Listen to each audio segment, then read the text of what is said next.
S'il a passé sa vie à réhabiliter le nom de sa famille en Italie, Emmanuel Philibert de Savoie est conscient que de nouveaux défis s'offrent à son clan désormais. Et entre modernité et tradition, le quinquagénaire l'affirme, il veut pouvoir s'appuyer sur ses filles, ses dignes héritières.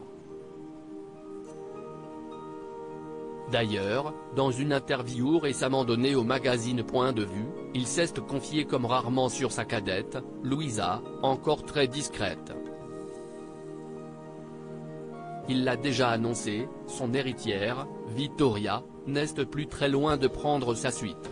À 50 ans, le prince Emmanuel Philibert de Savoie le répète ces derniers jours, il laissera sa place à sa fille aînée dès que celle-ci se sentira prête.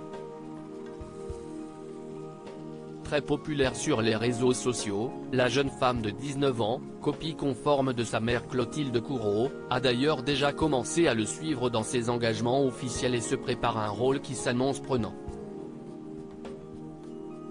Mais qu'en est-il de la cadette de la famille, Louisa ? La jeune fille, bien plus discrète que sa sœur, aura 17 ans cet été et reste loin de la médiatisation. Pourtant, son père la verrait bien travailler, elle aussi, pour la maison de sa famille. Elle a évidemment sa place, confirme-t-il auprès de nos confrères de Point de Vue. Mais comme pour sa sœur, ce n'est pas pour tout de suite. Pour l'instant, elle suit ses études dans un pensionnat à Oxford et aimerait continuer à l'université en Espagne. Entre Vittoria et Louisa, les rôles vont se dessiner petit à petit mais Louisa sera très active au sein de la famille, j'y tiens beaucoup, continue-t-il, soulignant que la personnalité de ses filles tient à Clotilde Courreau, une mère exceptionnelle pour elle.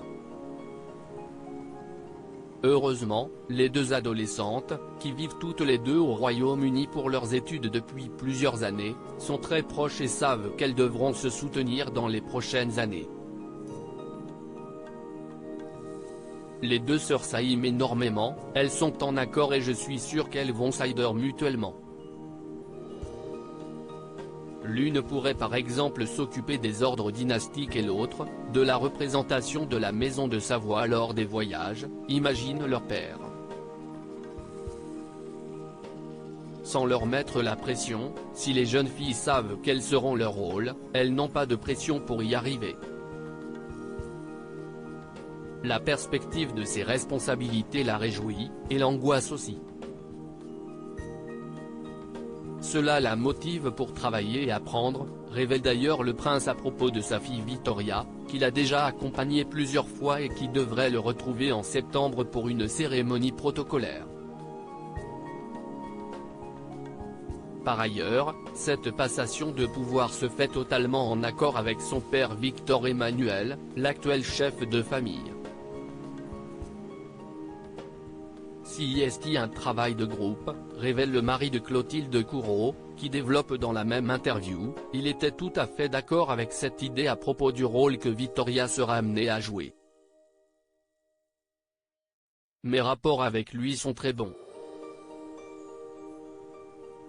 Tout ce que je déclare à la presse, les positions que je prends, sont discutées avec lui au préalable. Alors, la jeunesse au pouvoir ? S'inspirant des autres monarchies, il veut y croire, notre monde change si vite. Les jeunes sont les plus aptes à pouvoir l'appréhender et à en avoir une vision plus juste et concrète que la nôtre. Dans les cours européennes, des Pays-Bas à l'Espagne, en passant par la Belgique, bien des souverains ont laissé la génération suivante monter sur le trône, ce que je trouve très bien. Et Vittoria, elle, fera une chef de famille parfaite.